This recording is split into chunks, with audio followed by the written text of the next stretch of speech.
بەناوی خوای گەورە لە محاضەڕەی پێشتر و لە ڤیدیۆی پێشتر باسی دامپینگ هارمۆنیک ئۆسیلێتەرمان کرد و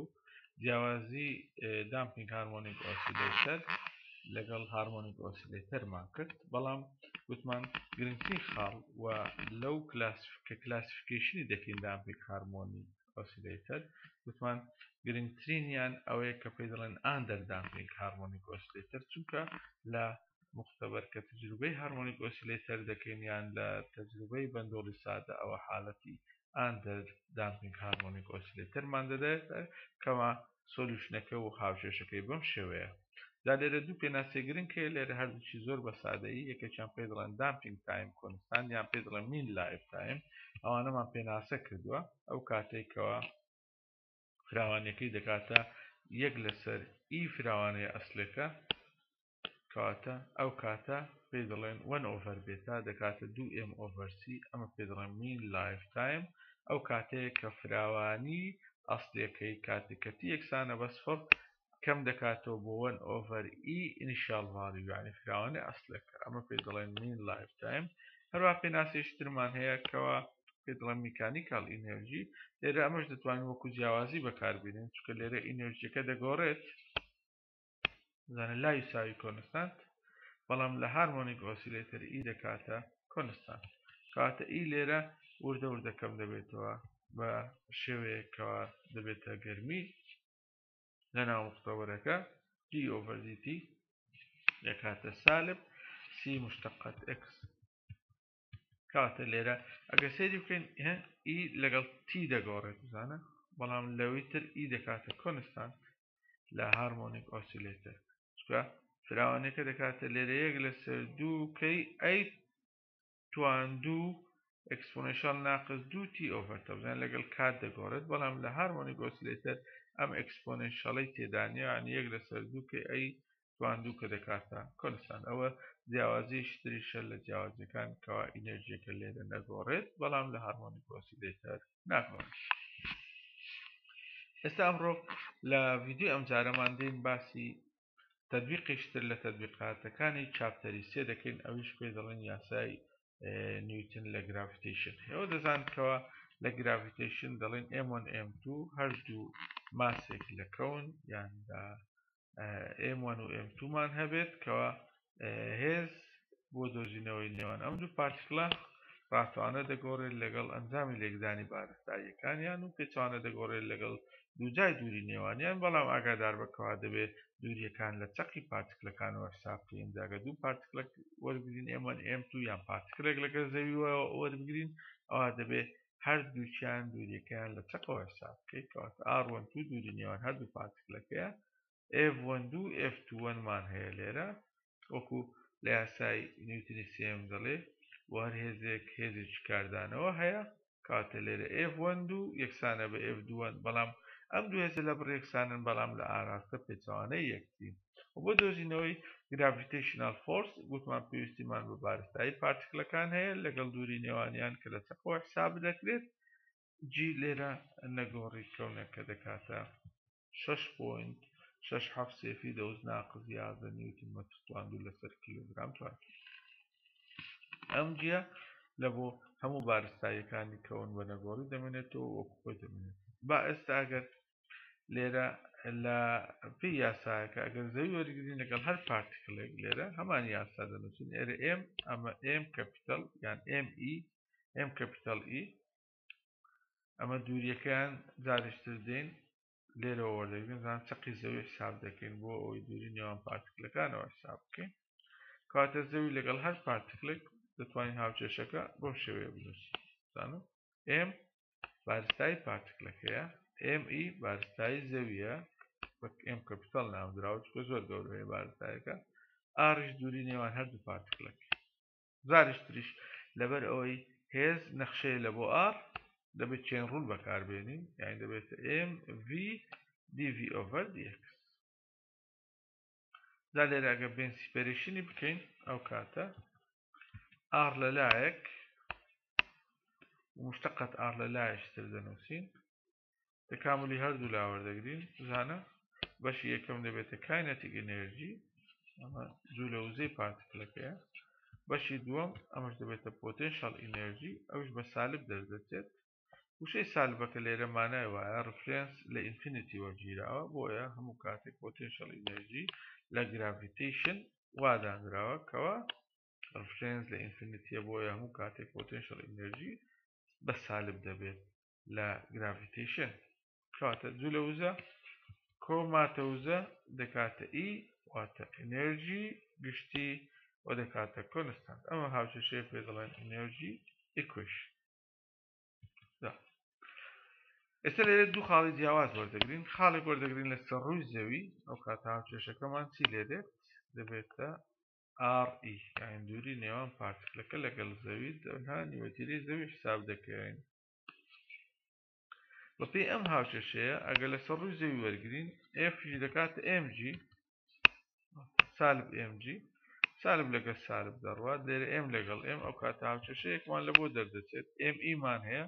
ئەو بارستای زەویە ئەوەندە کیلۆگرامەیە 5.97 چاردوو دارەندە ئوز 23 کیلۆگرام هەروەها نیوتیرەی زەویمان هەیە 6378.1 کیلۆمەتر و بین ئەگەر ئەم ڕقەمانە وەرگرین دەتوانین تاودانی زەوی بدۆزینەوە جیشمان گوتمان 6.6 دەوز ئەمەش لە سلایدی پێشتر نووسرا بوو کەواتە ئەگەر ئەمانە هەموو تاویزکەین ئەمە تاودانی زەوی دەردەچێت کە دەکاتە 9.8 مەتر لەسەر سێکندتوان یان 980 سانتیمەتر لەسەر سێکندتوان کەواتە هەر کاتێک ئێمە ئەم حرفانەمان دیت بزانە گراڤیتیشنال کۆنستانت جارانی بارستایی زەوی لەسەر نیوەتیرەی زەوی تواندوو ئەو کاتە ئەمە پێ دەڵێن تاودانی زەوی کەواتە لە بیرمان نەچێت کەوەکو لێرە لە ناو بازنێکی سۆربرا تاودانی زەوی دەکاتە گراڤیتیشنال کۆنستانت جاران بارستایی زەوی لەسەر نیوەتیرەی زەوی تواندوو جا بین ئێستا ئەگەر خاڵی دووەم وەرگرین بزانین کاتێک کە پارتکلەکە بەرز دەبێتەوە بزانین تاودانی زەوی چی بەسەر دێت زانە ئەو کاتە دووریەکە دەکاتە h کۆ نیوەتیرەی زەوی بزانە RE کۆ بزانە R small Rەکە دووری لە چەق بۆ چەق بۆتمان دەکاتە RE ئەوەن چەقە ئەمە نیوەتیرەی زەویە کۆ h ئەمە دووری نێوان پارتکلەکە لەگەڵ زەوی ئەو کاتە جارشتر دەتوانین تاودانی زەوی بدۆزینەوە بەڵام ئەو کاتە ئەگەر سەیری بکەین بەپێی ئەم هاوچێشەیە تاودانی زەوی لەگەڵ بەرزی کەم دەبێتەوە ئەمەش دەزانین تاودانی زەوی لەگەڵ بەرزی کەم دەبێت بۆ نمونە ئەگەر یەک نیوەتیرەی زەوی بەرز بینەوە ئەو کاتە ناوکەوانەکە دەبێتە RE کۆ RE واتە دەبێتە 2RE تواندوو یان دەبێتە 4RE تواندوو واتە تاودانی زەوی دەبێتە 1 لەسەر 4 یعنی 4 ئەوەندە کەم دەبێتەوە یعنی لە 9.8 یانە تاودانی زەوی دەبێتە 9.8 دابەش 4 لێرە دووبارەی دەکەمەوە بەپێی هاوچێشەی ئاخیر بۆمان دەردەکەوێت کەوا تاودانی زەوی لەگەڵ بەرزی کەم دەبێتەوە ئەگەر h سفر بێت ئەو کاتە گوتمان G کەپیتەڵ ME دابەش RE تواندوو ئەو دەکاتە تاودانی زەوی کە دەکاتە 9.8 بەڵام ئەگەر یەک نیوەتیرەی زەوی بەرز بینەوە بە نمونە گوتمان ئەو کاتە لە جیاتی h small RE دادنێ ئەو کاتە ناوکەوانەکە دەبێتە 2RE 2RE تواندوو دەکەین دەبێتە لە ژێرەوە دەبێتە 4RE تواندوو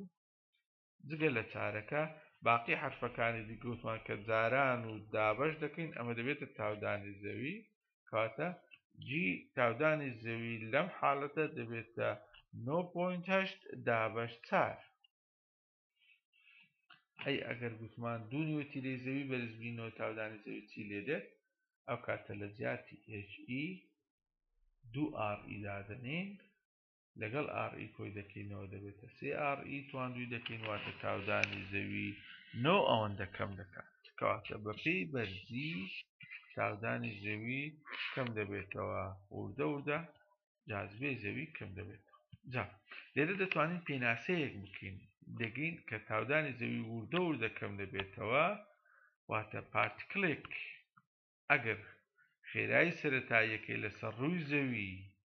بۆ 11.2 کیلۆمەتر لەسەر سێکند ئەو کاتە ئەو خێراییە پێ دەڵێن ئسکەیپ سپید. ئەوە کەی ڕوودەدات گوتمان کاتێک تاودانی زەوی وردە وردە کەم دەبێتەوە یعنی ئەو پارتیکڵە لە تاودانی زەوی دەردەچێت ئەگەر بەم خێراییە عمودی بەهاوژرە لەسەر ڕووی زەوی 11.2 کیلۆمەتر لە سێکندێک. تەمەن ئەم پێناسەیە ئسکەیپ سپید ئەمە بەکاردێت بۆ ئەوەی کاتێک ینی ئەم یاسای حسابی لە بۆ دەکرێت ئەم ژمارە و ئەو ڕقەمە ئەو ئەقماسنائیانەی کە هاوژرۆن فەضا و دانەوێت لە جاذبەی زەوی دەرچێت و مراقبەی کەوکەبێک لە کەوکەبەکانی تر بکات ئەو کاتە حسابی ئەم ڕقەمە دەبێت بکرێت بۆ ئەوەی لە جاذبەی زەوی دەربچێت. تەمەن ئەم خێراییەش دەدۆزرێتەوە لە یاسای ئینەرژی کاتێکەوە یەکسان دەکرێت بە سفر. لێرە جەدولێکمان پیشاندایە لە بۆ هەر کەوکەبێک لە کەوکەبەکان ئەگەر تەماشا بکەی ئسکەیپ سپیدمان هەیە جگە لە کەوکەبەکان قەمەریشمان مانگیشماوەی گوتووەمون کە ئسکەیپ سپید لە بۆ مانگ دەبێتە 2.3 ئەگەر سەیریکەی لەگەڵ زەوی زۆر کەمترە لە زەوی چونکە ئەکید ئەتیماد دەکاتە سەر بارستایی مانگ زۆر بچووکتر لە بارستایی زەوی هەروها نیوتیرەکەشی ئەم ژمارەیە وا دەکات کەوا V ئسکەیپ لە بۆ مانگ کەم دەرچێت 2.3 بەڵام لەبەر ئەوەی بارستایی زەوی زۆر گەورەتر لە مانگ زانە V ئسکەیپ لە بۆ زەوی 11.2 کیلۆمەتر لە سێکندێک دەردەچێت. دا لێرە لەو جەدوەلە ئەوەی کە گرنگە ئێوە بیزانن تەنها مانگ و زەویە کە پێویستە بزانن کەوا ئسکەیپ سپید لەسەر ڕووی زەوی دەکاتە 11.2 کیلۆمەتر لە سێکندێک و بەم هاوچێشەیەش دەتوانین بیدۆزینەوە ئەو مڕەبعی خوارەوە و لە بۆ مانگیش دەکاتە 2.3 کیلۆمەتر لە سێکندێک. کەواتە گرافیتیشنەل پۆتێنشەڵ ئینەرژی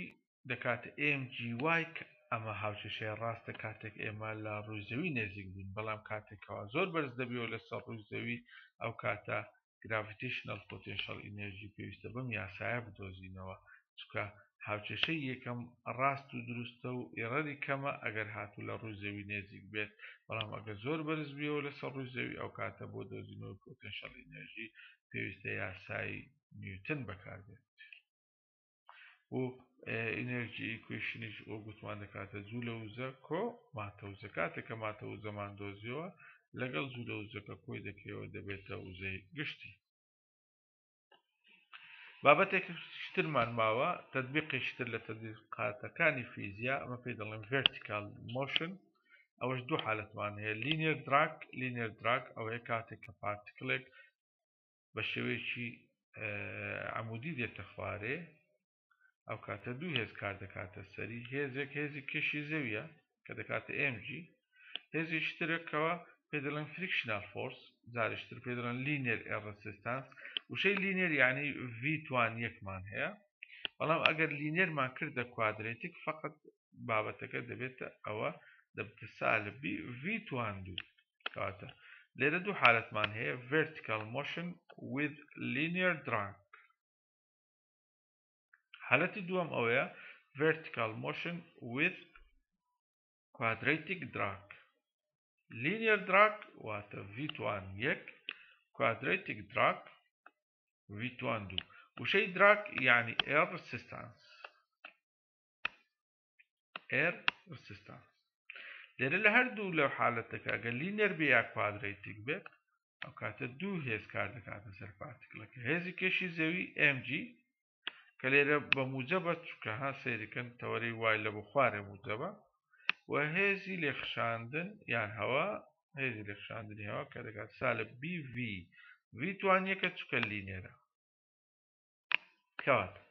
دوو هێز کار دەکاتە سەر پارتیکڵەکە هێزی کێشی زەوی لەگەڵ هێزی لێخشاندن و ئەگەر بین سەیری بکەین لە هەردوو حالەتەکە لە لینێر یا کوادرێتی کاتێک پارتیکڵێک دێتە خوارێ ئەوها عمودی ئەوە دوای فترەیەک خێراییەکەی بە نەگۆڕی دەمێنێتەوە، بەعنی بە خێراییشی نەگۆڕ دێتە خوارێ تا دەگاتە زەوی. ئەم خێراییە نەگۆڕە پێی دەڵێن تێرمینال سپید. ئەم تێرمینال سپید یا خێراییە نەگۆڕە کاتێک ڕوودەدات، کاتێک کە خێرایی ناگۆڕێت واتە تاودان دەبێتە سفر. ئەگەر تاودان سفر بێت واتە ئەم دوو هێزە یەکسان دەبن، هێزی خوارێ یەکسان دەبێت بە هێزی سەرە. ئەوە دووبارە دەکەمەوە، دەڵێم کاتێک کە پارتکڵێک بە عەمودی دێتە خوارێ لە لینێر دراک یان کوادرێتێک دراک کە دوو هێز کار دەکەنە سەر پارتکڵەکە، هێزی کێشی زەوی یا لەگەڵ هێزی لێخشاندن، دوای ماوەیەک ئەو دوو هێزە یەکسان دەبن. ئەگەر ئەو دوو هێزە یەکسان بوون ئەو کاتە پارتکڵەکە بە خێراییەکی نەگۆڕ دێتە خوارێ تا بەرزەوی دەکەوێت و ئەو خێراییە نەگۆڕە پێی دەڵێن تێرمینال سپید، واتە تاودانی پارتکڵەکە دەبێتە سفر. کەواتە سێدیکەن ئەلێرە تاودان دەکەینە سفر، هێزی یەکەم یەکسان دەبێت بە هێزی دووەم و ئەو خێراییە ڤیواش پێی دەڵێن ڤی تێرمینال یعنی ڤی کۆتایی. کاتە لێرە ئەگەر تاودان بکەینە سفر ڤی تێرمینال دەردەچێت دەکاتە mg/b، یعنی بۆ هەر پارتکڵێک ڤی تێرمینەڵێکمان هەیە کە پەیوەستە بەچی بە ماسی پارتکڵەکە، جاران تاودانی زەوی دابەشی b لێرە نەگۆڕێکە کەوە قیمەتی هێزی لێخشاندنەکەمان بۆ دیاری دەکات. کەواتە پارتکڵێک بۆ پارتکڵێکی تر ڤی تێرمینەڵی دەگۆڕێت چونکە ماسەکەی دەگۆڕێت. کەواتە لە ئەو کاتێک کە دەمانەوێت بیدۆزینەوە لێرە لە هەر حالەتێک لە حالەتەکانیش دەبێتە ڤی تێرمینەڵ دابەشی g. یعنی ئەگە بمانێت ئەو کاتە بدۆزینەوە کاتێکی تایبەت هەیەکەوە ئەو خێراییە بە نەگۆڕی دەمێنێتەوە، یعنی گوتمان دوای فترەیەک ئەو فترێش و ئەو کاتەش دەتوانین بدۆزینەوە ئەویش بە دابەشکردنی ڤی تێرمینەل لەسەر g. مەسەلەن بۆ نمونە لەم حالەتە لە لینێر دراک ئەو کاتە یعنی پاش چ کاتێک دەڵێن پاش ئەوەی کەوا دەبێتە m/b دەردەچێت لێرە، چکە ڤی تێرمینەڵ لەگەڵ دابەش g بکەین g لەگەڵ g دەڕوا m/b دەمێنێت. کاتە ئەگە بین ئەم دیفرێنشیەل ئیکوێشنە سۆلیوشن بکەین لێرە دەتوانین کاتەکەش بە ئاسانی لێرە بدۆزینەوە، چکە هەلی ئەم دیفرێنشیەل ئیکوێشنە ئاسانە دەتوانین بە سیپەریشن بکەین. لێرە لینمان لۆ دەردەچێت لەلایەک ئەکسپۆنێنشیەل، بۆی لینەکە نەمێنێت دەتوانین ئەکسپۆنێنشیەلی هەردوو لا وەرگرین. کەواتە لێرەش ئەو کاتە پێ دەڵێن کاتێکی تایبەت کە گوتمان پێ دەڵێن m/b. ئەنجا بۆ ئەوەی ئەم دیفرێنشیەل ئیکوێشنە حەل بکەین زانە حەلێکی ئەتیادی ئەمە زۆر ناچمە ناو وردەکاری حەلی ئەمە، بەڵام بەس ئەمە سوپەریشن دەکەی و چەند فەرەزیەک وەردەگری دەتوانین ڤی بدۆزینەوە، چکە گوتمان بۆ ئەگەر ئێمە مشتەقەت ڤیمان هەیە تەواوکاری وەردەگرین جارێک ڤی دەردەچێت و لێرە ڤیوایەکە دەتوانین ئەگەر وا دابنێکەوە پارتکلەکە لە حالەتی ڕێزدا دەبەزی ئەو کاتە ڤی نۆتیش دەتوانین بە سفر دابنین، ئەگەر ڤی نۆت سفر بێت ئەو کاتە ڤی دەتوانین بە دەلالەتی ڤی تێرمینەڵ بدۆزینەوە. زانە ئەمە سۆلیوشنەکەیە. کەواتە ئەگەر ئێستا بینە سەر ئەم سۆلیوشنە، ئەگەر تی بە یەک تاو دابنین یعنی بڵین پاش یەک تاو لە بۆ هەر پارتکلێک ئێمە تاومان هەیە دەتوان قیمەتی تاو بدۆزینەوە، لێرە تاو دەکاتە m/b. ئەگەر وا دابنین لە بۆ پارتکلی یەکەم تاو 2 سێکندە، کەواتە کە دەڵێن یەک تاو یعنی دوای 2 سێکند، ئەگەر دەڵێن 2 تاو دەبێت 4 سێکند. کەواتە ئێمە دەتوانین جەدوەلێک دروست بکەین بڵین پاش یەک تاو ڤی دەبێتە 0.63 ڤی تێرمینەڵ 0.63. پاش 2 تاو یان با بڵێن 3 تاو دەبێتە 0.05 یعنی 95 لە سەتای ڤی تێرمینەڵ بەم شێوەیە. پاش 10 تاو دەبێتە 0.999 یعنی ئەمە ئەگە بین بە ڕێژەی سەتی بڵێن 99.99 لە سەد، کەواتە دەتوانین بڵین یەکسانە بە ڤی تێرمینەڵ. کەواتە لە حالەتی لینێر دراک دوای 10 تاو ڤی دەبێتە ڤی تێرمینەڵ. کەواتە ئێمە دەتوانین لێرە وێنەی بکێشین دوای 5 تاو 10 تاو بزانین قیمەتی ڤیەکە بزان وردە وردە زیاد دەکات لێرە ئەگەر 1 تاو وەرگرین ئەو 0.63 دەردەچێت وردە وردە زیاد دەکات تا دەبێتە یان لە 10 تاو قیمەتی ڤیەکە ناگۆڕێت یعنی پارتکلەکە بە خێراییەشی نەگۆڕ دێتە خوارەوە تا دەگاتە زەوی لێرەش ئەمە قسمەکانە 0 1 2 پاش 1 تاو دەبێتە 63 لە 100 2 دەبێتە 86 3 دەبێتە 95 4 دەبێتە 98 5 دەبێتە 99 یعنی لە نزیک 5 تاو بە نەگۆڕی دەمێنێتەوە لە نزیک 5 تاو 99 چکە زۆر زۆر نێزیکە لە 100 بەڵام بۆ ئەوەی کە زۆر زۆر نێزیک دەبێت لە نزیک 10 تاو دەبێتە 99.9 لە 100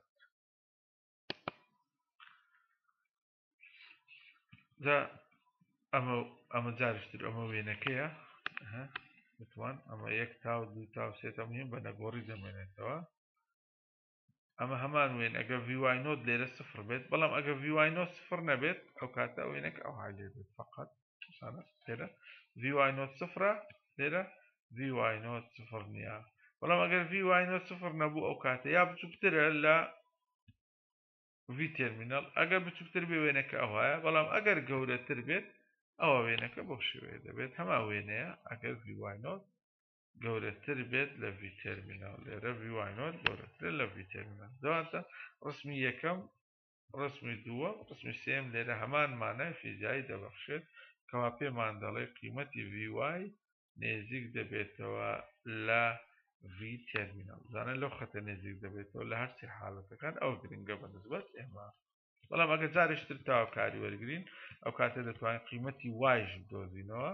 لێرە جارشتر تاواکاری وەرگرێت دەتوانێت قیمەتی وای لە هەر خاڵێک لەو خاڵانە بدۆزینەوە ئەدی ئەگەر کوادرێتیک بێت هەمان هاوچێشە بەڵام لێرە ئەگە سێدی پێم بەس ڤیەکە دەبێتە تواندوو لێرە تەنها جیاوازیەکان باز دەکەین چکە هەمان فکرەیە و هەمان هاوچێشەیە دیفرێنشەڵ ئیکوێشنەکە دەگۆڕێت بزانە لێرە دەبێتە ڤی تواندوو ڤی تێرمینەڵ دەگۆڕێت چکە ئەو کاتە کە تاودان سفر دەکەین ڤی تێرمینەڵ دەبێتە ڕەجی دووجای mg over c ئەو ڤی تێرمینەڵ تاو دەگۆڕێت چکە تاویش کەرەکتەریستیک تایم یان کاتێکی تایبەت دەکات ڤی تێرمینەڵ لەسەر g ئەو کاتە دەبێتە m over cg ئەمەش لێرە دەتوانێت قیمەتی تاویش بدۆزینەوە و هاوچێشەکەش دەگۆڕێت لێرە ئەگە سەیری بکەیت دیفرێنشەڵ ئیکوێشنەکە حەلی دەگۆڕێت لێرە ئەگە سەیری بکەین پاش 5 تاو بە نزیکی وەکو حالەتی لینێری لێدێت کاتە لێرە هەمان هاوچێشە بەڵام لێرە جیاوازێکە ئەوەیە لێکەم پاش 10 تاو قیمەتێکمان لە بۆ دەردەچکە 99.99 ئەو 99.99 لێرە پاش 5 تاو دەردەچێت لە کوادرێتیک کەواتە گرنگ ئەوەیە بزانینەوە کاتێک پارتکلێک لە شێوەیەکی عمودی دێتە خوارێ ئەگەر لینێر بێ یا کوادرێتیک بێ پاش فترێک خێراییەکەی بە نەگۆڕی دەمێنێتەوە قیمەتێک خێراییە نەگۆڕەکەش دەتوانین بدۆزینەوە ئەو کاتەی کەوا خێراییەکە بە نەگۆڕی دەمێنێتەوە لە حالەتی لینێر 10 تاوە و لە حالەتی کوادرێتیکیش 5 تاوە و چەند جیاوازیشتری شەیە لە لینێر و کوادرێتیک لەوانە دیفرێنشەڵ ئیکوێشنەکە دەگۆڕێت لە لینێر توانیەکە لە کوادرێتیک تواندووە خێرایی کۆتایی دەگۆڕێت لە لینێر دەکاتە گوتمان لە لینێر دەکات mg over b لێرە دەکات mg over c لە ژێڕەک تاو دەگۆڕێت کەوا ئەو کاتێکەوە دەتوانین پێی بدۆزینەوە بۆی بزانین لە چ کاتێک خێراییەکە بە نەگۆڕی دەمێنێتەوە لێرە کۆتایی بە محاضەڕەی ئەمڕۆمان دەینین تا محاضەڕەیشتر خواتان لەگەڵ و بەخوای گەورەتان دەسپێرین